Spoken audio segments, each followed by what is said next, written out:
talk about that a little more as we continue. Abraham, he saw the sacrifice. He saw that there would be a sacrifice made in the future.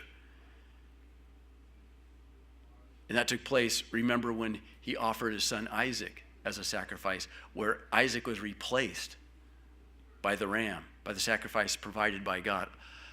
God will provide himself, and literally Jesus himself became that offering, that sacrifice. So Abraham saw my day, Jesus said, and rejoiced. In verse 17 it continues, as it is written, I have made thee a father of many nations, before him whom he believed, even God, who quickeneth the dead, and calleth those things which be not as though they were. Abraham was previously known, his given name was Abram. Abram means father of many. And it would have been a rather embarrassing name to have for Abram, because Abram and his wife Sarai had no children. And so as he's cruising down the road and as he's joining in conversation with different caravans and other people, they would ask, hey, what's your name? What's Abram? Oh, congratulations, father of many. Where's your kids? Well, I don't really have any. You don't have any? Your name's father of many and you don't have any kids? Nope. Well, how old are you? Remember that Abraham, when he began to walk with the Lord, he was 75 years of age. And a decade goes by, no kids. And he's getting up there in age, obviously. And it's not until he's 99 and his wife is 89 that they have the son of promise.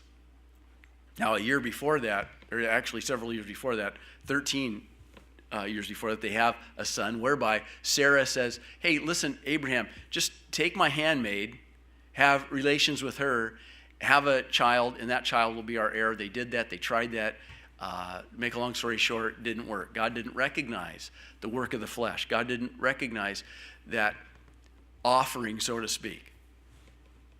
And it wasn't until God, he comes to Abram, he changes his name to Abraham, which means father of many nations, still embarrassed, he has no kids, and even though later on he has Ishmael, that's an embarrassment even of itself.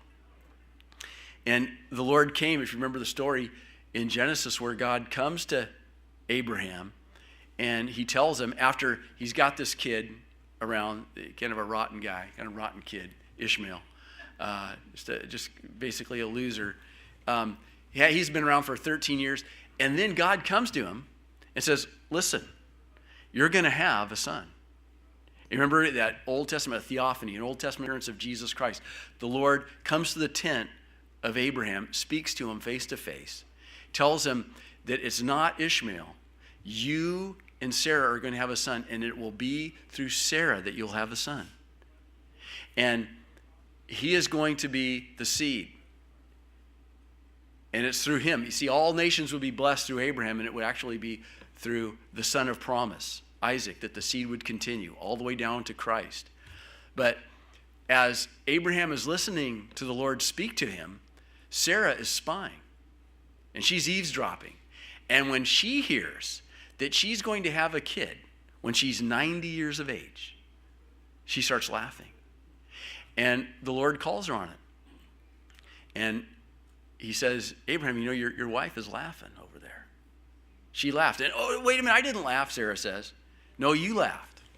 Can't hide from the Lord. The Lord said, no, you laughed. But next year, you're going to have a kid. You're going to have a son. And that will be his name, Laughter, Isaac. And it's because it's one of those things that you just go, you know, God is so good, you got to laugh, right? You know, he's amazing. And Isaac had that name, Laughter. Well, Abraham, as we go back to Romans 17, it says, as is written, I have made thee a father of many nations.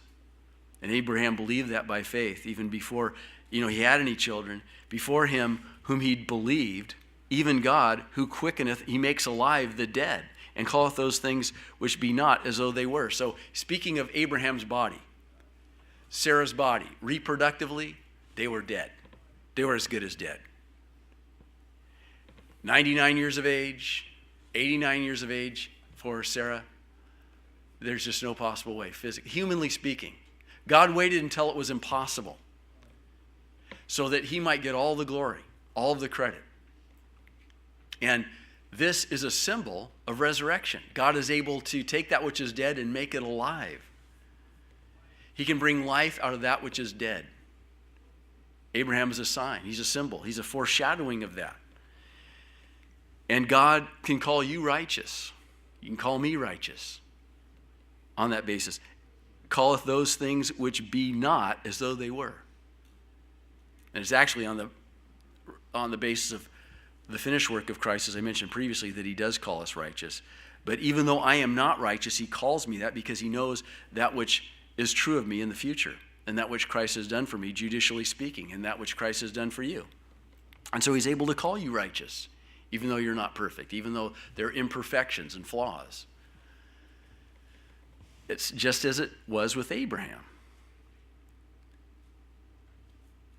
We have a lot to relate to as far as Abraham is concerned. Each one of us as God's kids, who against hope believed in hope that he might become the father of many nations, according to that which was spoken, so shall thy seed be. So hope is different than faith in that, they kind of go together, but hope is the desire that something might happen, that something could happen. I'm really hoping that this takes place. That's hope. Faith is the certain expectation that something is going to happen. I'm certain. This is what the Bible says. This is what God has stated. I know that this is going to happen because God has said it. I put my faith. That's faith. Hope is when I'm hoping for something. And Abraham had both, as it tells us here, who against hope believed in hope. He realized, hey, my situation, I'm too old to have kids, but I'm hoping nonetheless. I'm putting my faith in God.